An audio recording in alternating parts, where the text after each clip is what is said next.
ಎಲ್ಲರಿಗೂ ನಮಸ್ಕಾರ. ನಾನು ರಂಗಣ್ಣ ಕರಿಯಣ್ಣವರ್, ದೈಹಿಕ ಶಿಕ್ಷಣ ಶಿಕ್ಷಕರು, ಸರ್ಕಾರಿ ಪ್ರೌಢಶಾಲೆ ಮುಷ್ಟೂರು ಅಂಜೂರಿ ಕ್ಯಾಂಪ್, ತಾಲೂಕು ಗಂಗಾವತಿ. ಇವತ್ತು ನಾನು ಒಲಿಂಪಿಕ್ಸ್ ಗೇಮ್ಸ್ ಬಗ್ಗೆ ತಿಳಿಸಿಕೊಡಲು ಇಚ್ಛೆ ಪಡ್ತಾ ಇದ್ದೇನೆ. ಮೊದಲಿಗೆ ಒಲಿಂಪಿಕ್ಸ್ ಗೇಮ್ಸ್ನ ಇತಿಹಾಸ ಅಥವಾ ಅದರ ಹಿನ್ನೆಲೆ ಬಗ್ಗೆ ತಿಳಿದುಕೊಳ್ಳೋಣ. ಪ್ರೀತಿಯ ವಿದ್ಯಾರ್ಥಿಗಳೇ, ನೀವೆಲ್ಲರೂ ಒಲಿಂಪಿಕ್ ಗೇಮ್ಸ್ ಬಗ್ಗೆ ತಿಳಿದುಕೊಂಡಿದ್ದೀರಾ ಅಂದ್ಕೊಳ್ತೇನೆ. ಈ ಒಲಿಂಪಿಕ್ ಗೇಮ್ಸ್ ಅಂದರೆ ಒಲಿಂಪಿಕ್ ಅಂದರೆ ಈ ಹೆಸರು ಗ್ರೀಕ್ ದೇಶದ ಮೂಲದಿಂದ ಬಂದಿದೆ. ಗ್ರೀಕ್ ದೇಶದಲ್ಲಿ ಒಲಿಂಪಿಯಾ ಎಂಬ ಒಂದು ನಗರ ಇದೆ. ಆ ನಗರದ ಸ್ಥಳದ ಹೆಸರೇ ಈ ಒಲಿಂಪಿಕ್ ಕ್ರೀಡಾಕೂಟಕ್ಕೆ ಬಂದಿದೆ ಅಂತ ಹೇಳಬಹುದಾಗಿದೆ. ನೋಡಿ ಮಕ್ಕಳೇ, ಈ ಒಲಿಂಪಿಕ್ ಗೇಮ್ಸ್ನಲ್ಲಿ ಎರಡು ವಿಧ. ಒಂದು ಪ್ರಾಚೀನ ಒಲಿಂಪಿಕ್, ಇನ್ನೊಂದು ಆಧುನಿಕ ಒಲಿಂಪಿಕ್. ಪ್ರಾಚೀನ ಒಲಿಂಪಿಕ್ಕನ್ನು ಜಿಯಸ್ ಎಂತಕ್ಕಂಥ ದೇವರು, ಜಿಯಸ್ ಮತ್ತು ಕ್ರೋನಸ್ ಅಂತ ಎರಡು ದೇವರುಗಳಿರ್ತಾವೆ. ಅವು ಎರಡೂ ದೇವರುಗಳ ಮಧ್ಯೆ ಹೊಡೆದಾಟ ಆಗಿದ ಪರಿಣಾಮವಾಗಿ ಈ ಪ್ರಾಚೀನ ಒಲಿಂಪಿಕ್ ಕ್ರೀಡಾಕೂಟಗಳು ನಡೆದವು ಅಂತೇಳಿ ಒಂದು ಕಡೆ ದಂತಕಥೆ ಇದೆ ನೋಡಿ. ಅದೇ ರೀತಿಯಾಗಿ ಆಧುನಿಕ ಒಲಿಂಪಿಕ್, ಆಧುನಿಕ ಅಂದರೆ ಹೊಸದು. ಈ ಕ್ರೀಡಾಕೂಟಗಳು 1896ನೇ ಇಸ್ವಿಯಲ್ಲಿ ಪ್ರಾರಂಭ ಆಗ್ತವೆ. ಇದನ್ನು ಫ್ರಾನ್ಸ್ನ ಬ್ಯಾರನ್ ಡಿ ಕೋಬರ್ಟಿನ್ ಅಂತಕ್ಕಂಥವ್ರು ಏನು ಮಾಡ್ತಾರೆ, ಈ ಕ್ರೀಡಾಕೂಟಗಳನ್ನು ಪ್ರಾರಂಭಿಸಿದ ಕೀರ್ತಿ ಅವರಿಗೆ ಸಲ್ತತ್ ನೋಡಿ. ಒಲಿಂಪಿಕ್ಸ್ ಗೇಮ್ಸ್ನಲ್ಲಿ ಪ್ರಾಚೀನ ಒಲಿಂಪಿಕ್ ಒಂದು, ಆಧುನಿಕ ಒಲಿಂಪಿಕ್ ಅಂತ ಎರಡು ಭಾಗಗಳನ್ನು ಮಾಡ್ತೀವಿ. ಇವತ್ತಿನ ನಾವು ಸಮಯದ ಅಭಾವದಿಂದ ಬರೀ ಆಧುನಿಕ ಒಲಿಂಪಿಕ್ ಮಾತ್ರ ಹೆಚ್ಚಿಗೆ ಅಭ್ಯಾಸ ಮಾಡೋಣ. ಆಧುನಿಕ ಒಲಿಂಪಿಕ್ನಲ್ಲಿ ಮಕ್ಕಳೇ 3 ಭಾಗಗಳಾಗಿ ನೋಡ್ಬೋದಾಗಿದೆ. ಮೊದಲಿಗೆ ಬೇಸಿಗೆ ಒಲಿಂಪಿಕ್, ಎರಡನೇದಾಗಿ ಚಳಿಗಾಲದ ಒಲಿಂಪಿಕ್, ಮೂರನೇದಾಗಿ ಪ್ಯಾರಾ ಒಲಿಂಪಿಕ್ ಅಂತ. ಇಲ್ಲಿ ನೀವು ಗಮನಿಸಬಹುದಾಗಿದೆ ಮಕ್ಕಳೇ, ಬೇಸಿಗೆ ಒಲಿಂಪಿಕ್ ಇದು 1896ರಲ್ಲಿ ಪ್ರಾರಂಭ ಆಗುತ್ತೆ. ಅದೇ ರೀತಿಯಾಗಿ ಚಳಿಗಾಲದ ಒಲಿಂಪಿಕ್ ಇದು 1924ರಲ್ಲಿ ಈ ಚಳಿಗಾಲದ ಒಲಿಂಪಿಕ್ಕನ್ನು ಪ್ರಾರಂಭ ಮಾಡ್ತಾರೆ. ಮತ್ತು ಪ್ಯಾರಾ ಒಲಿಂಪಿಕ್ ಅಂದರೆ ಈ ಕ್ರೀಡಾಕೂಟವು ವಿಕಲಚೇತನರಿಗಾಗಿ ಅಂದರೆ ಅಂಗವಿಕಲರಿಗಾಗಿ ಈ ಕ್ರೀಡಾಕೂಟವನ್ನು 1948ರಲ್ಲಿ ಸಂಘಟನೆ ಮಾಡಲು ಪ್ರಾರಂಭಿಸ್ತಾರೆ. ಇದರ ಈ ಒಂದು ವಿಚಾರವನ್ನು ಮಂಡಿಸಿದವರು ಯಾರಂದರೆ ಲುಡ್ವಿಗ್ ವುಡ್ಮನ್ ಅಂತಕ್ಕಂಥವ್ರು ಏನು ಮಾಡ್ತಾರೆ, ಈ ಒಂದು ಕ್ರೀಡಾಕೂಟದ ಒಂದು ವಿಚಾರವನ್ನು ಮಂಡನೆ ಮಾಡಿ ಆ ಪ್ಯಾರಾ ಒಲಿಂಪಿಕ್ಕನ್ನು ಸಹಿತ ಒಲಿಂಪಿಕ್ನಲ್ಲಿ ಸೇರಿಸುವ ಹಾಗೆ ಮಾಡ್ತಾರೆ. ಒಟ್ಟಾರೆಯಾಗಿ ಈ ಆಧುನಿಕ ಒಲಿಂಪಿಕ್ ಕ್ರೀಡೆಗಳು ಬೇಸಿಗೆ ಒಲಿಂಪಿಕ್, ಚಳಿಗಾಲದ ಒಲಿಂಪಿಕ್, ಪ್ಯಾರಾ ಒಲಿಂಪಿಕ್ ಇವು ಬೇರೆ ಬೇರೆ ಆಗಿರುತ್ತೆ. ಎಲ್ಲವೂ ಕೂಡ ಒಲಿಂಪಿಕ್ಕೇ ಆಗಿರುತ್ತೆ, ಆದರೆ ವಿಭಾಗಗಳು ಬೇರೆ ಅಂತ ಹೇಳಬಹುದಾಗಿದೆ ನೋಡಿ. ಈ ಒಲಿಂಪಿಕ್ಕಿಗೆ ಕ್ರೀಡಾಕೂಟಕ್ಕೆ ಗ್ರೀಕ್ ದೇಶದ ತನ್ನದೇ ಆದ ಒಂದು ಇತಿಹಾಸವನ್ನು ಹೇಳ್ಬೋದಾಗಿದೆ ನೋಡಿ. ಯಾಕಂದರೆ ಗ್ರೀಕ್ ದೇಶ ಜಗತ್ತಿನಲ್ಲಿ ಯುರೋಪ್ ಖಂಡದಲ್ಲಿ ಬರ್ತಕ್ಕಂಥ ಅತ್ಯಂತ ಸುಂದರತೆಯಿಂದ ಕೂಡಿದಂಥ ದೇಶ. ಈ ದೇಶದಲ್ಲಿ ನೀವು ಇತಿಹಾಸದಲ್ಲಿ ಓದಿರ್ಬೋದು, Homer, Atlas, Aristotle, Alexander, Apollo, Philips, Cronus, Hercules, Zeus ಹೀಗೆ ನೂರಾರು ವಿದ್ವಾಂಸರನ್ನು ಮತ್ತು ಶೂರ ಸೈನಿಕರನ್ನು ಈ ಜಗತ್ತಿಗೆ ಕೊಡಮಾಡಪಟ್ಟಂಥ ರಾಷ್ಟ್ರ ಯಾವುದಾದ್ರಿದೆ ಅದು ಗ್ರೀಕ್ ರಾಷ್ಟ್ರ.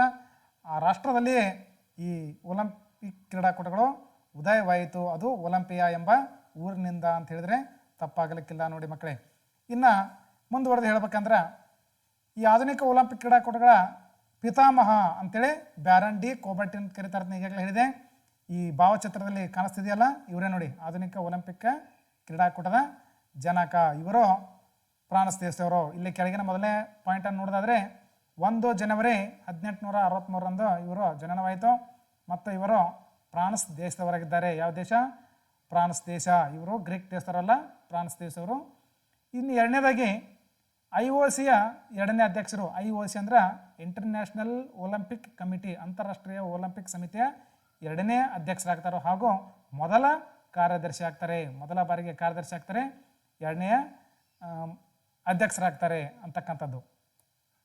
ಇನ್ನು ಮುಂದುವರೆದ ಮಕ್ಕಳ, ನಾವು ಸಂಕ್ಷಿಪ್ತವಾಗಿ, ಸಮಯದ ಅಭಾವ ಇರೋದರಿಂದ ಸಂಕ್ಷಿಪ್ತವಾಗಿ ನಿಮಗೆ ಹೇಳ ಬಯಸ್ತಾ ಇದ್ದೇನೆ.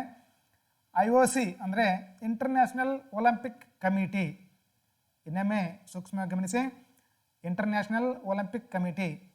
ಮೊದಲನೇ ಪಾಯಿಂಟು, ಇದರ ಕೇಂದ್ರ ಕಚೇರಿ ಸ್ವಿಟ್ಜರ್ಲೆಂಡಲ್ಲಿ ಮತ್ತು 206 ಸದಸ್ಯ ರಾಷ್ಟ್ರಗಳು ಈ IOCಯಲ್ಲಿ ನೋಂದಣಿಯಾಗಿವೆ ನೋಡಿ. ಇದರ ಕೇಂದ್ರ ಕಚೇರಿಯಲ್ಲಿದೆ ಸ್ವಿಟ್ಜರ್ಲ್ಯಾಂಡ್ನಲ್ಲಿದೆ ಮತ್ತು 206 ಸದಸ್ಯ ರಾಷ್ಟ್ರಗಳು IOCಯಲ್ಲಿ ನೋಂದಣಿಯನ್ನು ಮಾಡಿಸಿಕೊಂಡಿವೆ. ಈ ಸ್ವಿಟ್ಜರ್ಲ್ಯಾಂಡಿನಲ್ಲಿ ಯಾಕಿದೆ ಅನ್ನೋಕ್ಕೆ ಒಂದು ಸ್ವಲ್ಪ ಚಿಕ್ಕ ಕಾರಣ. ಈ ಸ್ವಿಟ್ಜರ್ಲ್ಯಾಂಡ್ 2 ಜಾಗತಿಕ ಮಹಾಯುದ್ಧಗಳಲ್ಲಿ ಅಲಿಪ್ತ ನೀತಿಯನ್ನು ಅನುಸರಿಸಿತ್ತು.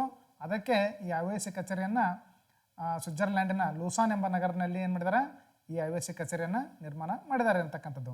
ಇನ್ನು ಎರಡನೇದಾಗಿ ಈ ಸಮಿತಿಯ ಮೊದಲ ಅಧ್ಯಕ್ಷರು ಡಿಮಿಟ್ರಿ ವಿಕೆಲಾಸ್ ಅಂತಕ್ಕಂಥವರು ಗ್ರೀಕ್ ದೇಶದವರು ಈ IOCಯ ಅಧ್ಯಕ್ಷರಾಗಿ ಕೆಲಸ ಮಾಡ್ತಾರೆ ಮತ್ತು ಮೊದಲ ಕಾರ್ಯದರ್ಶಿಯಾಗಿ ಕೋಬರ್ಟಿನ್ ಆಯ್ಕೆಯಾಗಿದ್ದರು. ಮೊದಲ ಕಾರ್ಯದರ್ಶಿ ಸೆಕ್ರೆಟರಿ ಯಾರಾಗ್ತಾರೆ, ಬ್ಯಾರನ್ ಕೋಬರ್ಟಿನ್ ಅವರು ಆಯ್ಕೆಯಾಗಿರ್ತಾರೆ ಅಂತಕ್ಕಂಥದ್ದು. ಇನ್ನು ಮೂರನೇದಾಗಿ ಈ ಸಮಿತಿಯ ಮೊದಲ ಸಭೆ 1894ರಲ್ಲಿ ಫ್ರಾನ್ಸ್ನ ಸಾರಾಬಾನಿನಲ್ಲಿ ನಡೆಯಿತು. ಈ ಸಮಿತಿಯ ಮೊದಲ ಸಭೆ 1896ರಲ್ಲಿ ಫ್ರಾನ್ಸ್ ದೇಶದಲ್ಲಿ, ಗ್ರೀಕ್ ದೇಶದಲ್ಲ, ಫ್ರಾನ್ಸ್ ದೇಶದಲ್ಲಿ ಯಾಕೆ ನಡೀತೈತೆ ಈ ಒಲಿಂಪಿಕ್ ಪಿತಾಮಹ ಕೋಬರ್ಟಿನ್ ಫ್ರಾನ್ಸ್ ದೇಶನಾಗಿದ್ದರಿಂದ 1894ರಲ್ಲಿ ಮೀಟಿಂಗ್ ನಡೀತೈತಿ, ಅಂದರೆ ಸಭೆ ನಡೀತೈತಿ. 96ರಲ್ಲಿ 2 ವರ್ಷದ ತರುವಾಯ ಪ್ರಥಮ ಬಾರಿಗೆ ಒಲಿಂಪಿಕ್ ಸಂಘಟನೆ ಆಗ್ತದೆ. ಅದು ಸಭೆ ನಡೆದಿದ್ದು ಎಲ್ಲಿ ಅಂದರೆ ಫ್ರಾನ್ಸ್ನ ಸಾರಾಬಾನಿನಲ್ಲಿ. ಇನ್ನು 4ನೇದಾನೆ ಇದರಲ್ಲಿ 12 ದೇಶದ ಪ್ರತಿನಿಧಿಗಳು, 49 ಕ್ರೀಡಾ ಸಂಸ್ಥೆಯವರು, 18 ಕ್ರೀಡಾ ಆಸಕ್ತರು ಭಾಗವಹಿಸಿದರು. 4ನೇದಾಗಿ ಏನಂದರೆ 12 ದೇಶದ ಪ್ರತಿನಿಧಿಗಳು, 12 ದೇಶದ ಮೆಂಬರ್ಶಿಪ್ ಅಲ್ಲಿ ಎಂಟ್ರಿ ಆಗಿರ್ತಾರೆ, 49 ಸ್ಪೋರ್ಟ್ಸ್ ಕ್ಲಬ್ನವರು ಭಾಗವಹಿಸಿರ್ತಾರೆ ಮತ್ತು 18 ಕ್ರೀಡಾ ಆಸಕ್ತರು, ಕ್ರೀಡಾ ಪ್ರೇಮಿಗಳು 18 ಜನ ಏನು ಮಾಡಿರ್ತಾರೆ ಆ ಮೊದಲ ಸಭೆಯಲ್ಲಿ, IOCಯ ಮೊದಲ ಸಭೆಯಲ್ಲಿ ಭಾಗವಹಿಸಿರ್ತಾರೆ ಅಂತಕ್ಕಂಥದ್ದು. ಇನ್ನು 5ನೇದಾಗಿ ಇದರ ಅಧ್ಯಕ್ಷರ ಅವಧಿ 8 ವರ್ಷ. IOC ಯಾರು ಅಧ್ಯಕ್ಷರಾಗ್ತಾರೆ ನೋಡಿ, ಅವರ ಮೊದಲ ಅವಧಿ ಅಂದರೆ ಅಧ್ಯಕ್ಷರಾದ ತಕ್ಷಣ ಅವರು 8 ವರ್ಷವರೆಗೆ ಅವರ ಅವಧಿ ಇರುತ್ತೆ. 2ನೇ ಬಾರಿಗೆ ಅವರ ಮತ್ತೆ ಅಧ್ಯಕ್ಷ ಅವಧಿಯನ್ನು ಬಯಸಿದರೆ 4 ವರ್ಷವರೆಗೆ ಅವಕಾಶ ಇದೆ ಅಂತಕ್ಕಂಥದ್ದು. ಇನ್ನು 6ನೇದಾಗಿ ಎಲ್ಲ NOCಗಳನ್ನು ನಿಯಂತ್ರಿಸುತ್ತದೆ ಹಾಗೂ ಕ್ರೀಡಾ ಸಂಘಟನೆಯ ಜವಾಬ್ದಾರಿಯನ್ನು ಹೊತ್ತಿರುತ್ತದೆ. ಎಲ್ಲ NOCಗಳು ಅಂದರೆ ನ್ಯಾಷನಲ್ ಒಲಿಂಪಿಕ್ ಕಮಿಟಿ, ಎಲ್ಲ ಜಗತ್ತಿನ ಎಲ್ಲ ರಾಷ್ಟ್ರೀಯ ಒಲಿಂಪಿಕ್ ಕಮಿಟಿಗಳನ್ನು ಇದು ಕಂಟ್ರೋಲ್ ಮಾಡ್ತೈತೆ, ಅಂದರೆ ನಿಯಂತ್ರಿಸುತ್ತೆ IOC ಹೇಳಿದ ಹಾಗೆ ಅವರ ನಿರ್ದೇಶನದಂತೆ NOCಗಳು ತಮ್ಮ ಕೆಲಸ ಕಾರ್ಯಗಳನ್ನು ಮಾಡಬೇಕಾಗತ್ತೆ. ಈ NOCಗಳಿಗೆ ಎಲ್ಲ ಅಧ್ಯಕ್ಷರನ್ನು ಎಲ್ಲ IOC ಅವರೇ ನೇಮಕ ಮಾಡ್ತಾರೆ ಅಂತಕ್ಕಂಥದ್ದು. ಮತ್ತು ಎಲ್ಲ ಕ್ರೀಡಾ ಸಂಘಟನೆಯ ಜವಾಬ್ದಾರಿಯನ್ನು, ಈ ಒಲಿಂಪಿಕ್ ಕ್ರೀಡಾಕೂಟದ ಜವಾಬ್ದಾರಿಯನ್ನು ಇದು IOC ಹೊತ್ತಿರುತ್ತೆ ಅಂತಕ್ಕಂಥದ್ದು. ನೆಕ್ಸ್ಟ್ 7ನೇದಾಗಿ ಸ್ವತಂತ್ರ ಸಂಸ್ಥೆಯಾಗಿದೆ. ಇದೊಂದು ಸ್ವತಂತ್ರ ಸಂಸ್ಥೆ ನೋಡಿ ಬ್ರಾಕೆಟ್ನಲ್ಲಿ ಮಕ್ಕಳ. ರಾಜಕೀಯ ಪಕ್ಷ, ಸರ್ಕಾರಗಳು, ಇತರೆ ಲಾಭಗಳಿಂದ ಮುಕ್ತ. ಇದು ಯಾವುದೇ ಈ ಜಗತ್ತಿನಲ್ಲಿ ಯಾವುದೇ ರಾಜಕೀಯ ಪಕ್ಷಗಳ ಒತ್ತಡಕ್ಕೆ, ಯಾವುದೇ ಸರ್ಕಾರಕ್ಕೆ ಮತ್ತು ಇತರೆ ಯಾವುದೇ ವ್ಯಕ್ತಿಗಳಿಂದಾಗಲಿ ಸಂಘ ಸಂಸ್ಥೆಗಳಿಂದಾಗಲಿ ಯಾರ ಲಾಭಿಗೆ ಮುನಿಯದೆ ಮುಕ್ತವಾಗಿ ಸ್ವತಂತ್ರವಾಗಿ IOC ಏನು ಮಾಡುತ್ತೆ, ತನ್ನ ಕೆಲಸ ಕಾರ್ಯಗಳನ್ನು ನಡೆಸುತ್ತೆ ಅಂತಕ್ಕಂಥದ್ದು. ಇನ್ನು 8ನೇದಾಗಿ ನೋಡೋದಾದರೆ ಜರ್ಮನಿಯ ಥಾಮಸ್ ಬಾಚ್ ಹಾಲಿ IOCಯ ಅಧ್ಯಕ್ಷರಾಗಿದ್ದಾರೆ. ಈಗ ಜರ್ಮನಿ ದೇಶದ ಥಾಮಸ್ ಬಾಚ್ ಅನ್ನತಕ್ಕಂಥವರು ಈ IOCಯ ಅಧ್ಯಕ್ಷರು ಆಗಿದ್ದಾರೆ ಅಂತಕ್ಕಂಥದ್ದು. ಈ ಅಧ್ಯಕ್ಷರಿಗೆ ಅಂತಾರಾಷ್ಟ್ರೀಯ ನಾಯಕತ್ವದ ಮನ್ನಣೆ ಇರುತ್ತದೆ. ನೋಡಿ ಈ IOCಯ ಅಧ್ಯಕ್ಷರು ಯಾರಾಗ್ತಾರೋ ಅವರಿಗೆ ಇಂಟರ್ನ್ಯಾಷನಲ್ ಏನಿರುತ್ತೆ ನಾಯಕತ್ವದ ಮನ್ನಣೆ ಇರುತ್ತೆ ಅಂತಕ್ಕಂಥದ್ದು. ಇಲ್ಲಿ ಮಕ್ಕಳೇ ಗಮನಿಸ್ಬೋದು, ಥಾಮಸ್ ಬಾಚ್ IOCಯ ಅಧ್ಯಕ್ಷರು ಜರ್ಮನಿ. ಇಲ್ಲಿ ಭಾವಚಿತ್ರ ಏನು ಕಾಣ್ತದಲ್ಲ ಇವರೇ ನೋಡಿ. ಇವರು ಇವತ್ತಿನ ಅಂದರೆ ಈ ಹಾಲಿ ಈ IOC ಇಂಟರ್ನ್ಯಾಷನಲ್ ಒಲಿಂಪಿಕ್ ಕಮಿಟಿ, ಇಡೀ ಅಂತಾರಾಷ್ಟ್ರೀಯ ಒಲಿಂಪಿಕ್ ಕಮಿಟಿ ಇದೆಯಲ್ಲ ಆ ಕಮಿಟಿಯ ಅಧ್ಯಕ್ಷರು ಇಲ್ಲಿ ಭಾವಚಿತ್ರದಲ್ಲಿ ಕಾಣ್ತಿದೆಯಲ್ಲ ಇವರೇ ಆಗಿದ್ದಾರೆ ಅಂತಕ್ಕಂಥದ್ದು. ಇನ್ನು ಮುಂದುವರೆದು ನೋಡೋದಾದರೆ ಒಲಿಂಪಿಕ್ ಬಳೆಗಳು, ಏನೋ ಒಲಿಂಪಿಕ್ ಬಳೆಗಳು, ಈ ಐಕಾನ್ ಈ ಚಿತ್ರಗಳನ್ನ ನೋಡಿದ್ರೆ ಸಾಕು ಎಲ್ಲರೂ ಒಲಿಂಪಿಕ್ ಬಳೆಗಳೇ ಅಂತೇಳಿ ಸ್ಪಷ್ಟವಾಗಿ ಹೇಳೋದು ನಿಮಗೆ ಗೊತ್ತಿರುತ್ತೆ ಅಂದ್ಕೊಂಡಿದ್ದೀನಿ. ಮೊದಲನೇ ಪಾಯಿಂಟನ್ನು ಇದರ ಬಗ್ಗೆ ಚರ್ಚೆ ಮಾಡೋದಾದ್ರೆ ನಾವು ಸಂಕ್ಷಿಪ್ತವಾಗಿಯೇ ಹೇಳ್ತಾ ಇದ್ದೀನಿ ಎಲ್ಲವೂ. ಈ 5 ಬಳೆಗಳು 5 ಖಂಡಗಳ ಸೂಚಕವಾಗಿವೆ. ಒಟ್ಟು ಬಳೆಗಳು ಎಷ್ಟವಲ್ಲಿ 5 ಇದಾವು. 5 ಬಳೆಗಳು ಏನಾಗಿದ್ದಾವೆ, ಒಂದಕ್ಕೊಂದು ತಳಕನ್ನು ಹಾಕಿಕೊಂಡಿದ್ದಾವೆ. ನೀಲಿ, ಹಳದಿ, ಕರಿ, ಹಸಿರು ಮತ್ತು ಕೆಂಪು ಬಳೆಗಳು ಕಾಣ್ತಿದ್ದಾವಲ್ಲಿ. ಮುಂದುವರೆದು ನೋಡೋಣ. 2ನೇ ಪಾಯಿಂಟು, ಬಳೆಗಳ ತಳಕುಗಳು 5 ಖಂಡಗಳ ಸಹೋದರತೆಯ ಸಂಕೇತವಾಗಿವೆ. ಇವು 5 ಬಳೆಗಳನ್ನು ಗಮನಿಸ್ರಿ, ಒಂದಕ್ಕೊಂದು ಏನಾಗ್ಯಾವು, ತಳಕಂದ್ರೆ ಜಾಯಿಂಟ್ ಆಗ್ಯಾವ ಇದಾವೆ. ಅವು ಏನು ಸೂಚಿಸ್ತಾವೆ ಅಂದ್ರೆ ಎಲ್ಲವೂ ನಾವೆಲ್ಲರೂ ಏನೋ ಸಹೋದರತೆಯಿಂದ ಇರ್ತೀವಿ ಅಂತಕ್ಕಂಥ. ಏನು ಸಹೋದರತೆ ಅಂದ್ರೆ ನೋಡೋದಾದರೆ 3ನೇ ಪಾಯಿಂಟ್ನಲ್ಲಿ ಮೊದಲನೇದು ನೀಲಿ ಬಳೆ ಏಷ್ಯಾ ಖಂಡದ ಸೂಚಿಸೋದಾದರೆ, 2ನೇ ಬಳೆ ಕರಿ ಆಫ್ರಿಕಾವನ್ನು, 3ನೇದಾಗಿ ಕೆಂಪು ಆಸ್ಟ್ರೇಲಿಯಾವನ್ನು, 4ನೇದಾಗಿ ಹಳದಿ ಅಮೇರಿಕ ಖಂಡವನ್ನು ಮತ್ತು ಐದನೇದಾಗಿ ಯುರೋಪ್ ಖಂಡಗಳನ್ನು ಹಸಿರು ಬಣ್ಣ ಏನು ಮಾಡ್ತೈತಿ ಸೂಚಿಸ್ತೈತಿ ಅಂದಂಗೆ. ಇವೆಲ್ಲ 5 ಖಂಡಗಳೇನಾಗಿರ್ತಾವೆ, ನಾವೆಲ್ಲರೂ ಸಹೋದರತೆಯಿಂದ ಈ ಜಗತ್ತಿನಲ್ಲಿ ಇರ್ತೀವಿ ಅಂತಕ್ಕಂಥ ಸೂಚಕವಾಗಿ 5 ಬಳೆಗಳು ಒಂದಕ್ಕೊಂದು ತಳಕು ಹಾಕಿಕೊಂಡಿವೆ ಅಂತಕ್ಕಂಥದ್ದು. ಇನ್ನು 4ನೇ ಪಾಯಿಂಟ್ ನೋಡಿ, ಈ ಬಳೆಗಳ ಬಣ್ಣಗಳು ಆಯಾ ರಾಷ್ಟ್ರಗಳ ಧ್ವಜದಲ್ಲಿವೆ. ಇದು ಭಾಳ ಇಂಪಾರ್ಟೆಂಟು, ವಿದ್ಯಾರ್ಥಿಗಳಿಗೆ ಗಮನಿಸಬೇಕು. ಈ ಬಳೆಗಳ ಬಣ್ಣಗಳು ಈಗ ನಾ ಹೇಳಿದೆ, ನೀಲಿ ಏಷ್ಯಾ, ಕರಿ ಆಫ್ರಿಕಾ, ಕೆಂಪು ಆಸ್ಟ್ರೇಲಿಯಾ, ಹಳದಿ ಅಮೇರಿಕಾ, ಹಸಿರು ಯುರೋಪ್ ಅಂತೇಳಿ ಆಯಾ ಬಣ್ಣಗಳನ್ನು ಆಯಾ ಖಂಡಗಳಿಗೆ ಯಾಕೆ ಕೊಟ್ರಂದ್ರೆ, ಆಯಾ ಖಂಡಗಳಲ್ಲಿ ಖಂಡಗಳಲ್ಲಿ ಬರ್ತಕ್ಕಂಥ ರಾಷ್ಟ್ರಗಳಲ್ಲಿ ಈ ಬಣ್ಣಗಳು ಆಯಾ ರಾಷ್ಟ್ರಗಳ ಧ್ವಜದಲ್ಲಿವೆ ಅಂತಕ್ಕಂಥ ಕಾರಣಕ್ಕೆ ಅವನೇನು ಮಾಡಿದ್ದಾರೆ, ಅವುಗಳಿಗೆ ನೀಡಿದ್ದಾರೆ ಅಂತಕ್ಕಂಥದ್ದು ವಿಷಯ ನಿಮ್ಮ ಗಮನದಲ್ಲಿರಲಿ ಅಂತಕ್ಕಂಥದ್ದು. ಇನ್ನೇ ಮತ್ತೆ ಮುಂದುವರೆದು ನೋಡೋದಾದರೆ ಒಲಿಂಪಿಕ್ ಧ್ವಜಗಳು. ಏನೋ ಒಲಿಂಪಿಕ್ ಧ್ವಜಗಳು, ಇಲ್ಲಿ ಧ್ವಜ ಅಂತ ಹೇಳ್ತಾ ಇಲ್ಲ ನಾನು, ಧ್ವಜಗಳು ಅಂತ ಹೇಳ್ತಾ ಇದ್ದೆ ನೋಡಿ. 2 ಧ್ವಜಗಳು ನಮಗಿರ್ತವೆ. ನಮಗೆಲ್ಲರಿಗೆ ಸಾಮಾನ್ಯವಾಗಿ ಒಂದೇ ಧ್ವಜ ಮಾತ್ರ ಅರಿವಿಗಿರುತ್ತೆ. ಆದರೆ ಇವತ್ತಿನ ನಾವು ಅಭ್ಯಾಸದಲ್ಲಿ 2 ಧ್ವಜಗಳು ಇರೋದನ್ನು ಗಮನಿಸೋಣ. ಮೊದಲನೇದಾಗಿ ಪೋಲ್ನಲ್ಲಿ ಇರ್ತಕ್ಕಂಥ ಧ್ವಜ, ಇದೊಂದು ಧ್ವಜ ಆದರೆ ಎರಡನೇದು ಈ ಕಡೆ ಕೊಟ್ಟಿದ್ದಾರೆ ನೋಡಿ, ಇದು 2ನೇ ರೀತಿಯ ಧ್ವಜ ಆಗಿರುತ್ತೆ. ಇದನ್ನು ಅಭ್ಯಾಸ ಮಾಡ್ತಾ ಹೋದರೆ ಮೊದಲನೇ ಪಾಯಿಂಟ್ನಲ್ಲಿ 1920ರ ಕ್ರೀಡಾಕೂಟದಲ್ಲಿ ಈ ಧ್ವಜ ಹಾರಿಸುವ ಪದ್ಧತಿ ಪ್ರಾರಂಭವಾಯಿತು. 1920ರ ಇಸ್ವಿಯಿಂದ ಈ ಕ್ರೀಡಾಕೂಟದಲ್ಲಿ ಈ ಧ್ವಜ ಹಾರಿಸುವ ಪದ್ಧತಿ ಪ್ರಾರಂಭ ಆಯಿತು ಅಂತಕ್ಕಂಥದ್ದು. ಇನ್ನು 2ನೇ ಪಾಯಿಂಟ್ ನೋಡೋದಾದರೆ ಅತಿಥೇಯ ರಾಷ್ಟ್ರದ ಅಧ್ಯಕ್ಷರು ಧ್ವಜಾರೋಹಣ ಮಾಡುತ್ತಾರೆ. ಅತಿಥೇಯ ಅಂದರೆ ಯಾವ ದೇಶದಲ್ಲಿ ಕ್ರೀಡಾಕೂಟ ನಡೀತಿರ್ತದೆ ನೋಡಿ, ಆ ದೇಶದಲ್ಲಿ ಏನು ಮಾಡ್ತಾರೋ ಆ ದೇಶದ ಅಧ್ಯಕ್ಷರು ಅಥವಾ ಪ್ರಧಾನಮಂತ್ರಿ ಮುಖ್ಯಸ್ಥರು ಇರ್ತಾರೆ ನೋಡಿ, ಅವ್ರು ಏನು ಮಾಡ್ತಾರೆ, ಈ ಧ್ವಜವನ್ನು ಹಾರಿಸ್ತಾರೋ ಅಂತಕ್ಕಂಥದ್ದು. ಮತ್ತು ಕ್ರೀಡೆಯ ಕೊನೆಯ ದಿನ IOC ಅಧ್ಯಕ್ಷರು ಧ್ವಜಾರೋಹಣ ಮಾಡುವರು ಮತ್ತು ಮುಂದಿನ ಕ್ರೀಡಾ ಸಂಘಟನೆಗೆ ದೇಶಕ್ಕೆ ಧ್ವಜವನ್ನು ಹಸ್ತಾಂತರಿಸುವರು. ಇಲ್ಲಿ ನೋಡಿ, ಕ್ರೀಡೆಯ ಒಲಿಂಪಿಕ್ ಕ್ರೀಡಾಕೂಟದ ಕೊನೆಯ ದಿನ ಇರ್ತಲ್ಲ, ಅವತ್ತು IOC ಅಧ್ಯಕ್ಷರು ಆ ಸಭೆಯಲ್ಲಿ ಹಾಜರಿದ್ದು ಆ ಅವರೋಹಣ ಅಂದರೆ ಕೆಳಗಿಳಿಸಿ ಅದನ್ನು ಮುಂದಿನ 4 ವರ್ಷ ತರವಾಗಿ ಯಾವ ದೇಶದಲ್ಲಿ ಒಲಿಂಪಿಕ್ ಕ್ರೀಡಾಕೂಟ ನಡೆದಿರ್ತದೆ ನೋಡಿ, ಆ ದೇಶದ ಅಧ್ಯಕ್ಷರಿಗೆ ಆ ಧ್ವಜವನ್ನು ಅವ್ರಿಗೇನು ಮಾಡ್ತಾರೋ ಮಾಡಲ್ಪಡ್ತಾರೋ ಅಂತಕ್ಕಂಥದ್ದು. ಇನ್ನು 4ನೇ ಪಾಯಿಂಟ್ ನೋಡಿ, ಕ್ರಮ ಸಂಖ್ಯೆ 2ರ ಧ್ವಜವು ಕ್ರೀಡಾ ಸಂಘಟನಾ ದೇಶಗಳಿಗೆ ಸಂಚರಿಸುತ್ತದೆ. ಇದು ಪ್ರದರ್ಶನ ಪಡುವುದಿಲ್ಲ. ಇಲ್ಲಿ ಗಮನಿಸ್ರಿ, ಇಲ್ಲಿ ಕ್ರಮ ಸಂಖ್ಯೆ 2ರಲ್ಲಿ ಇದೊಂದು ಫ್ಲ್ಯಾಗ್ ಹಾಕಿದೆ ನೋಡಿ, ಇದೆಯಾ? ಈ ಧ್ವಜವು ಯಾವುದೇ ಕಾರಣಕ್ಕೂ ಪ್ರದರ್ಶನ ಅಂದರೆ ಇದನ್ನು ಎಲ್ಲಿ ಹಾರಿಸಂಗಿಲ್ಲ, ಯಾವ ಪೋಲ್ನಲ್ಲಿಯೂ ಇದನ್ನು ಹಾರಿಸೋಂಗಿಲ್ಲ. ಇದು ಏನಾಗಿರುತ್ತಂದ್ರೆ, ಧ್ವಜ ಯಾವ ದೇಶದಲ್ಲಿ ಒಲಿಂಪಿಕ್ ಕ್ರೀಡಾಕೂಟ ನಡೆದಿರ್ತದೆ ನೋಡು, ತದನಂತರ ಮುಂದಿನ ಒಲಿಂಪಿಕ್ ಕ್ರೀಡಾಕೂಟ ಯಾವ ದೇಶದಲ್ಲಿ ನಡೀತೀನೋ ಆ ದೇಶಕ್ಕೆ ಏನಾಗುತ್ತದೋ ಹಸ್ತಾಂತರ ಅಂದರೆ ಕೈಯಿಂದ ಕೈಗೆ ಇದೇನಾಗುತ್ತೆ ಮಾಡಲ್ಪಟ್ಟದ ಹೋಗುತ್ತೆ. ಇದೊಂದು ರೀತಿಯಿಂದ ಆಮಂತ್ರಣ ಧ್ವಜ ಇದ್ದಾಗೆ, ಇದು ಯಾವುದೇ ಕಾರಣಕ್ಕೂ ಹಾರಿಸಂಗಿಲ್ಲ. ಈ ಧ್ವಜ ಯಾರು ಸ್ವೀಕರಿಸ್ತಾರೆ ನೋಡು, ಅವರು ಒಲಿಂಪಿಕ್ ಕ್ರೀಡಾಕೂಟವನ್ನು ಒಪ್ಪಿಕೊಂಡ ಹಾಗೆ ಅಂತಕ್ಕಂಥದ್ದು. ಇದು ಯಾರು ಒಪ್ಕೊಳ್ತಾರೆ ನೋಡು, ಅವರ ದೇಶದಲ್ಲಿ ಅವರ ಖಜಾನೆಯಲ್ಲಿ 4 ವರ್ಷಗಳ ವರೆಗೆ ಇರುತ್ತೆ. ನಂತರ ಅವರು ಕ್ರೀಡಾಕೂಟ ಮುಗಿದ ನಂತರ ಮತ್ತೆ ಮುಂದಿನ ಸಂಘಟನಕಾರ ಯಾರು ನೋಡಿ, ಅವರ ದೇಶಕ್ಕೆ 4 ವರ್ಷಗಳವರೆಗೆ ಆ ದೇಶಕ್ಕೆ ಇದು ಹೋಗುತ್ತದೆ, ಸಂಚರಿಸುತ್ತದೆ ಅಂತಕ್ಕಂಥದ್ದು. ಇನ್ನು ಮುಂದುವರೆದ ಭಾಗ ಹೇಳಬೇಕಾಗಿದೆ ಅಂದರೆ, ಒಲಿಂಪಿಕ್ನಲ್ಲಿ ಪ್ರಮುಖವಾಗಿ ಭಾಗಗಳಲ್ಲಿ ಕ್ರೀಡಾ ಜ್ಯೋತಿ ಒಂದು ಅಂತಕ್ಕಂಥದ್ದು. ಈ ಕ್ರೀಡಾ ಜ್ಯೋತಿ ಪದ್ಧತಿಯು 1928ರಿಂದ ಪ್ರಾರಂಭವಾಯಿತು. ಯಾವಾಗ? 1928ನೇ ಇಸ್ವಿಯಿಂದ ಪ್ರಾರಂಭ ಆಗುತ್ತೆ.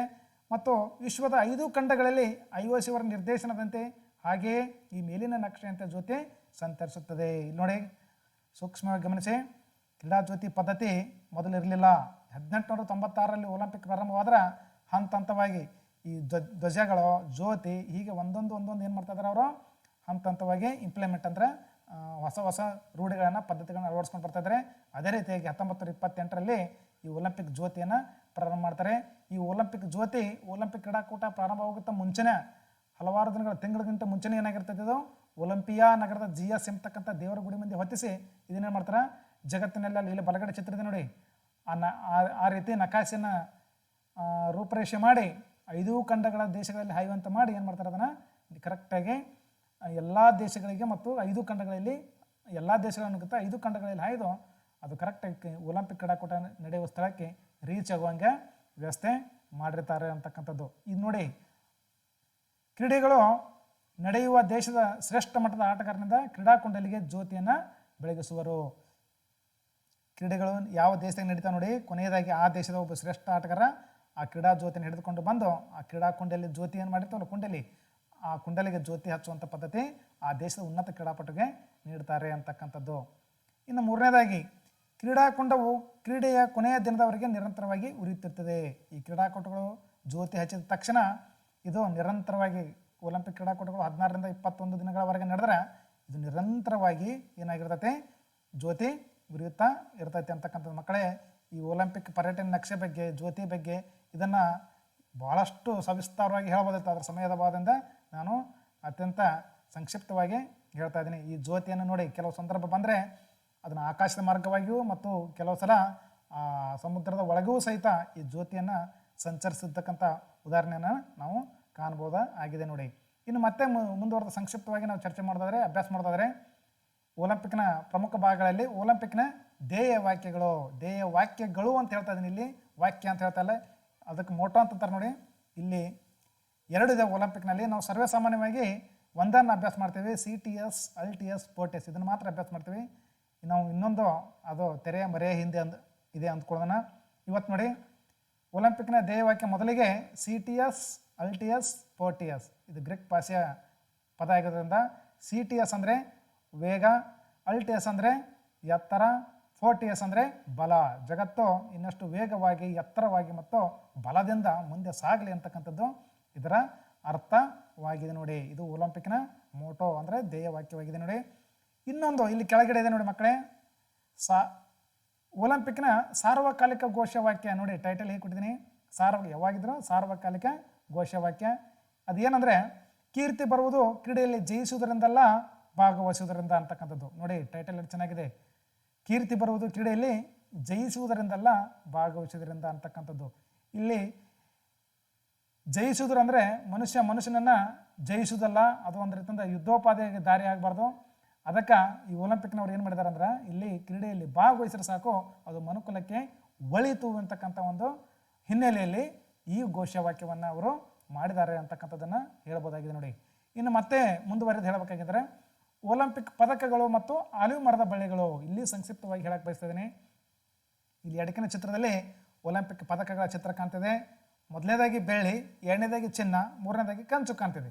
ಹೀಗೆ ಚಿನ್ನ, ಬೆಳ್ಳಿ, ಕಂಚು ಯಾಕೆ ತೋರಿಸ್ತಾರೆ ಅಂದ್ರೆ, ವಿಜೇತರಿಗೆ ಪೋಡಿಯಂ ಮೇಲೆ ಮಧ್ಯದಲ್ಲಿ ನಿಲ್ತಕ್ಕಂಥವ್ರು ಚಿನ್ನದ ಪದಕ, ಅವನ ಬಲಗಡೆ ನಿಲ್ತಕ್ಕಂಥವನು ಬೆಳ್ಳಿ ಪದಕಧಾರಿ, ಅವನ ಎಡಗಡೆ ನಿಲ್ತಕ್ಕಂಥವನು ಕಂಚಿನ ಪದಕಧಾರಿ ಆಗಿರೋದ್ರಿಂದ ಆ ರೀತಿಯ ಚಿತ್ರಗಳನ್ನು ನಾವು ಇಲ್ಲಿ ಹಾಕಿದ್ದೀವಿ ಅಂತಕ್ಕಂಥದ್ದು. ಪದಕಗಳು 3 ರೀತಿಯಾಗಿರ್ತವೆ. ಮತ್ತು ಇಲ್ಲಿ ಬಲಗಡೆ ಭಾಗದಲ್ಲಿ ಆಲಿವ್ ಮರದ ಬಳ್ಳಿಗಳು ಅಂತಿದೆ. ಇದೊಂದು ಪದ್ಧತಿ ರೂಢಿ ಈ ಒಲಿಂಪಿಕ್ ಕ್ರೀಡಾಕೂಟದಲ್ಲಿ ನಡೆದುಕೊಂಡು ಬಂದಿದೆ ಮಕ್ಕಳೇ. ಯಾರೋ ಒಲಿಂಪಿಕ್ ಕ್ರೀಡಾಕೂಟದಲ್ಲಿ ಪದಕವನ್ನು ಜಯಿಸ್ತಾರೆ ನೋಡಿ, ಅವರಿಗೆ ಆ ಗ್ರೀಕ್ ದೇಶದಲ್ಲಿ ಒಂದು ಆಲಿವ್ ಮರ ಅಂತ ಒಂದು ಗಿಡ ಇದೆ. ಅದು ಆ ಗ್ರೀಕ್ ದೇಶದವರ ಪೂಜನೀಯ ಗಿಡ, ಅಂದರೆ ಪೂಜೆ ಮಾಡ್ತಾರೆ ಆ ಗಿಡವನ್ನು. ಆ ಗಿಡದ ಬಳ್ಳಿಗಳನ್ನು, ಎಲೆಗಳನ್ನು ತಂದು ಈ ರೀತಿ ರೌಂಡ್ ಆಗಿ ಮಾಡಿ ಅದನ್ನೇನು ಮಾಡ್ತಾರೆ, ಆ ವಿಜೇತ ಕ್ರೀಡಾಪಟುನ ತಲೆಗೆ ಹಾಕಿ ಅವನ ಕೊರಳಿಗೆ ಏನು ಮಾಡ್ತಾರೆ, ಆ ಪದಕವನ್ನು ಹಾಕ್ತಾರೋ. ಇದು ಒಂದು ಸರ್ವಶ್ರೇಷ್ಠ ಸಂತಸ ಸಮಯ ಅಂತಕ್ಕಂಥದ್ದು. ಈ ಆಲಿವ್ ಮರ ಬರೀ ಗ್ರೀಕ್ ದೇಶದಲ್ಲಿ ಮಾತ್ರ ಬೆಳೆದೈತಿ. ಅದಕ್ಕಲ್ಲಿ ಉನ್ನತ ಶ್ರೇಷ್ಠ ಮಟ್ಟದ ಪೂಜನೀಯ ಭಾವನೆ ಐತಿ, ಅದಕ್ಕೆ ಮಾತ್ರ ಅದನ್ನು ಹಾಕ್ತಾರೆ ಅಂತಕ್ಕಂಥದ್ದು. ಇನ್ನು ಮುಂದುವರೆದ ನೋಡೋದಾದರೆ, ನಾವು ಸಂಕ್ಷಿಪ್ತವಾಗಿ ಅಭ್ಯಾಸ ಮಾಡ್ತಿದ್ದೇವೆ ಮಕ್ಕಳೇ. ಒಲಿಂಪಿಕ್ನ ಪ್ರಮುಖ ಅಂಶಗಳು, ಇದರಲ್ಲಿ ಹೈಲೈಟ್ಸ್ ಏನು ಅಂತಕ್ಕಂಥದ್ದು ನೋಡೋದಾದ್ರೆ, ಈ ಒಲಿಂಪಿಕ್ ಗೇಮ್ಗಳು ಪ್ರತಿ 4 ವರ್ಷಕ್ಕೊಮ್ಮೆ ನಡೀತಾವು. ಒಲಿಂಪಿಕ್ ಗೇಮ್ಗಳು ಪ್ರತಿ 4 ವರ್ಷಕ್ಕೊಮ್ಮೆ ನಡೀತಾವೆ ಅಂತಕ್ಕಂಥದ್ದು. ಎರಡನೇದಾಗಿ 16ರಿಂದ 21 ದಿನಗಳವರೆಗೆ ಈ ಕ್ರೀಡೆಗಳು ನಡೀತವೆ. 16ರಿಂದ 21 ದಿನ, 16 ದಿವಸ ಒಳಗೆ ಮುಗಿಯಕ್ಕೆ ಬರೋಂಗಿಲ್ಲ. 21 ದಿವಸ ನಂತರ ಈ ಕ್ರೀಡೆಗಳು ನಡೆಯೋಕ್ಕೆ ಅವಕಾಶ ಇಲ್ಲ. 16ರಿಂದ 17 ದಿವಸಕ್ಕೆ ಮುಗಿಬೋದು.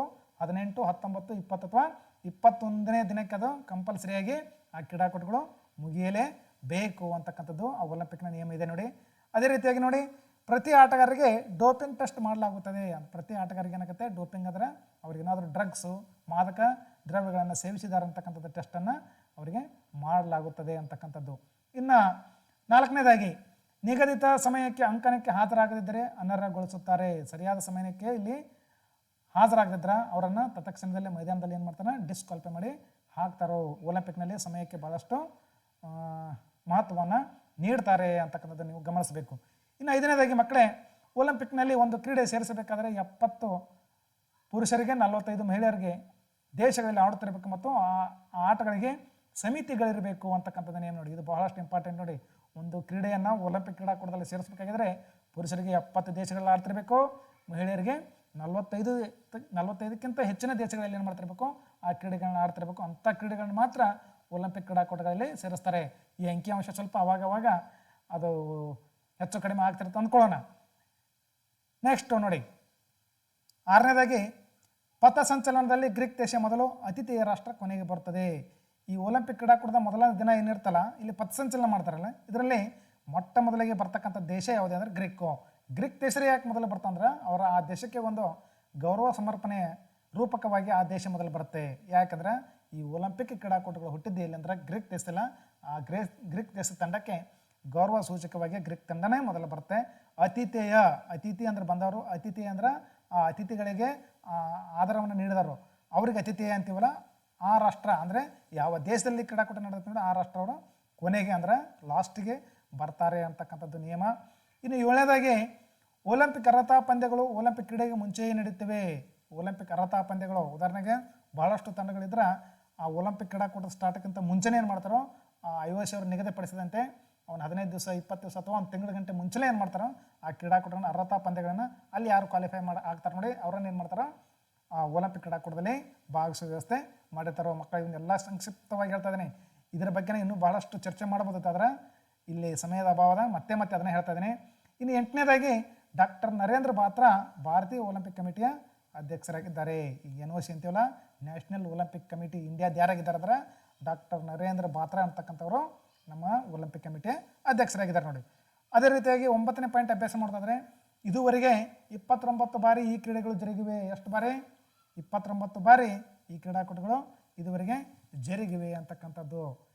ಮುಂದುವರೆದು 10ನೇ ಪಾಯಿಂಟ್ ಅಭ್ಯಾಸ ಮಾಡ್ತಾಯಿದ್ರೆ, 2020ರಲ್ಲಿ ಜಪಾನ್ ದೇಶದಲ್ಲಿ ಹಾಗೂ 2024ರಲ್ಲಿ ಫ್ರಾನ್ಸ್ನಲ್ಲಿ ಈ ಕ್ರೀಡಾಕೂಟಗಳು ನಡೀತಾವು ಅಂತಕ್ಕಂಥದ್ದು ನೋಡಿ. 2020ರಲ್ಲಿ ಜಪಾನ್, ಈ ಕೊರೋನಾ ಕಾರಣದಿಂದ ಈ ಜುಲೈನಲ್ಲಿ ನಡೀಬೇಕಾಗಿತ್ತು, ಇದು 2021ಕ್ಕೆ ಮುಂದಿನ ವರ್ಷ ಮತ್ತೆ ಕ್ರೀಡಾಕೂಟ ಶಿಫ್ಟ್ ಆಗಿದೆ ಅಂತಕ್ಕಂಥದ್ದು.